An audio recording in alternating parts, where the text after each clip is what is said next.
There's a quiet truth about life. We tend to hold on.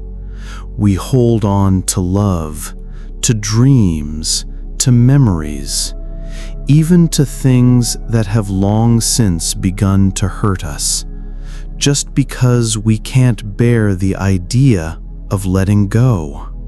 But perhaps the greatest pain in life does not come from what we've lost, but from what we've clung to for far too long.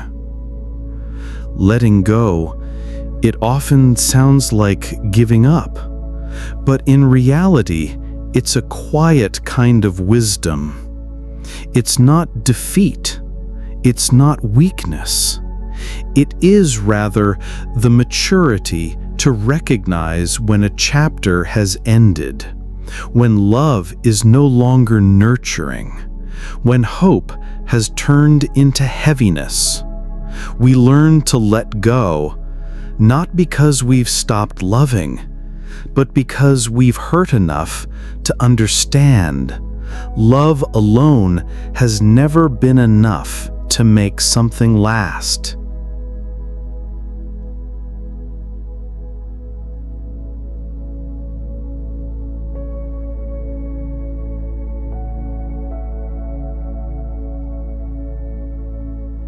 Some relationships begin with laughter and end in silence. When we first meet someone, it feels like the universe aligned. They feel like home. We believe they're the one. But over time, something shifts. Distance seeps in. Not always physically, but emotionally. Conversations become shorter, the silence louder, and the touch no longer brings comfort, only weight. The deepest kind of heartbreak isn't found in the moment we part ways, but in the moment we realize we're still together, yet already miles apart. When the warmth fades, when smiles turn into forced gestures, and when a simple "I'm fine" hides an ocean of loneliness. Letting go of a relationship that no longer nourishes your soul is not a failure. It is an act of bravery. It means facing the truth. Not all love stories are meant to last. Some people come into our lives to teach us how to love, but not to stay. They are lessons, not destinations. To let go of someone is more than just physical distance. It's the process of slowly pulling their presence out of your heart. It's choosing not to wait for a message that may never come. It's resisting the urge to check their profile. It's no longer making excuses for their silence. And one day, it's realizing you can hear their name without your heart aching anymore. Letting go isn't easy, but it's possible.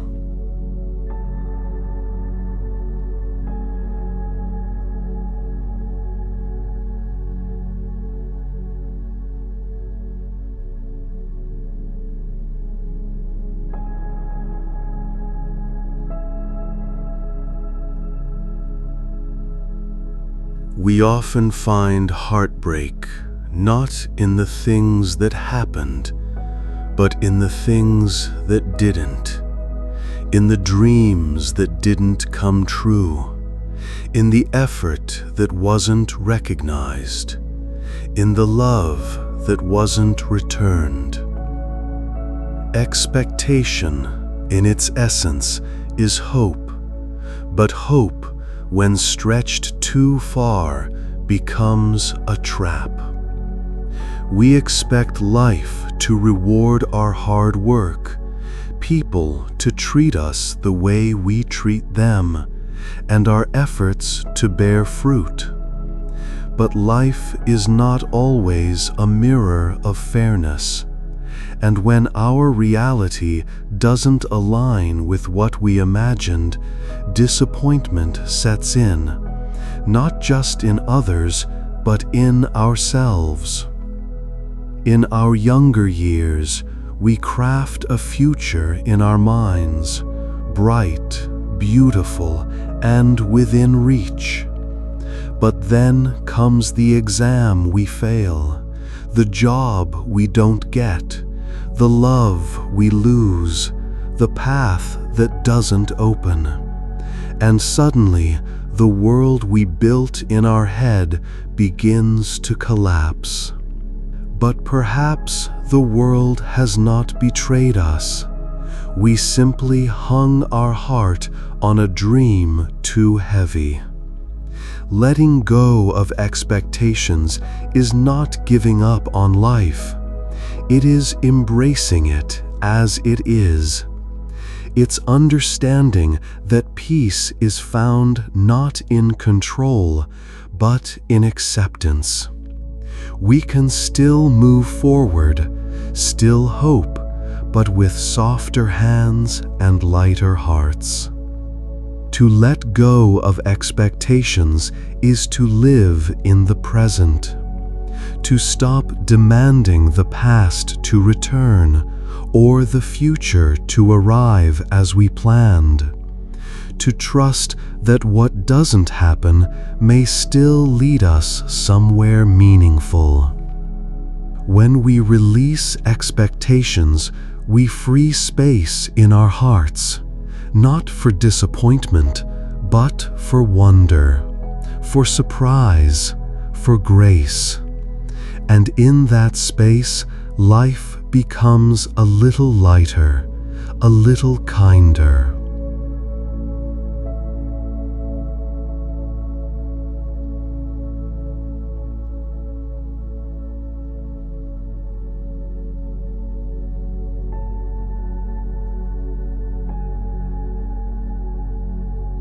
There is a kind of sorrow that doesn't stem from what is or what will be, but from what was. The past, when held too tightly, becomes a wound that never fully heals. Some people live in the present, but are prisoners of yesterday. Sometimes it's not the event itself that haunts us, but the memory of it. A careless word, a betrayal, a closed door. These moments dig deep and quietly shape how we love, how we trust, and how we see ourselves today. We think we've moved on until a song plays, a scent lingers, or a familiar place draws us back.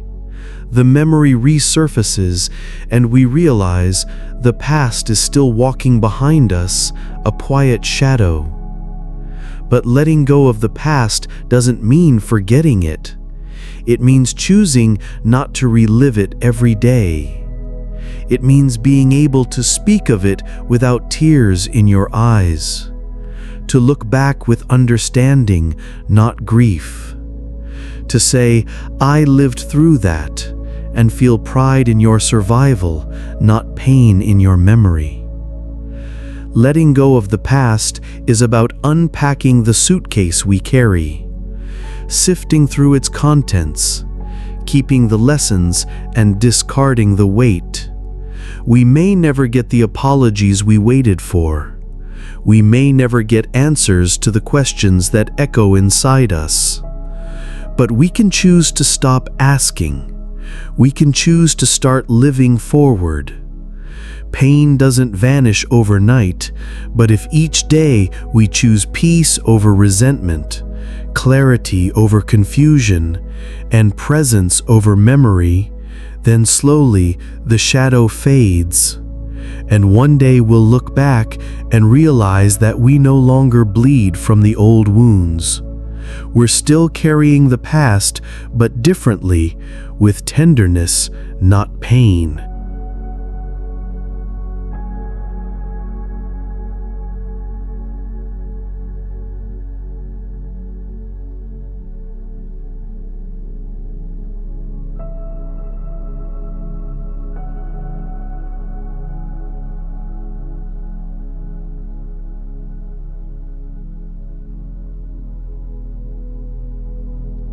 We've been told that to let go is to lose.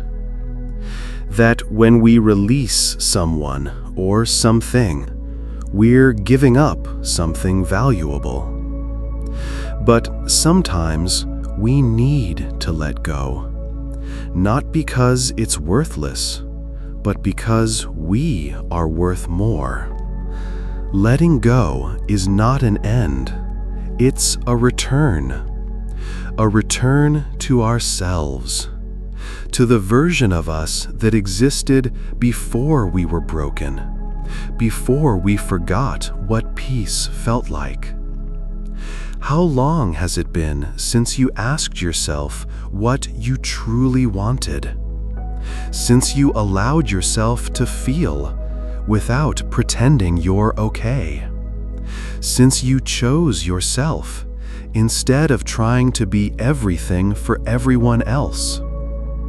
There are seasons in life when growth doesn't come from acquiring, but from releasing, from no longer clinging to what no longer fits, from saying goodbye to the identity you outgrew, to the roles that silenced your voice, to the grief that sat too long in your chest.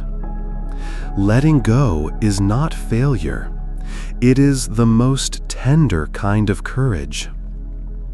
It is waking up one day and saying, I deserve peace more than I deserve answers.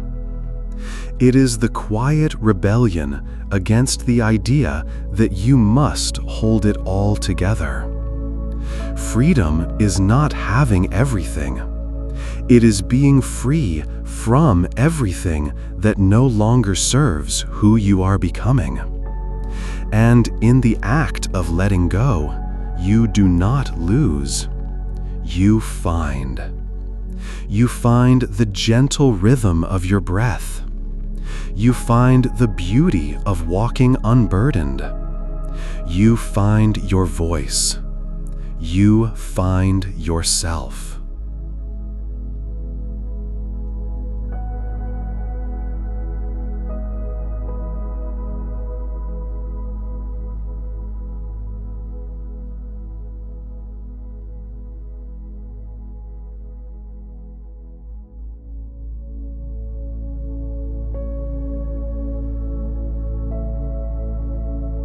We live in a world that praises holding on, accomplishing, winning, pushing through.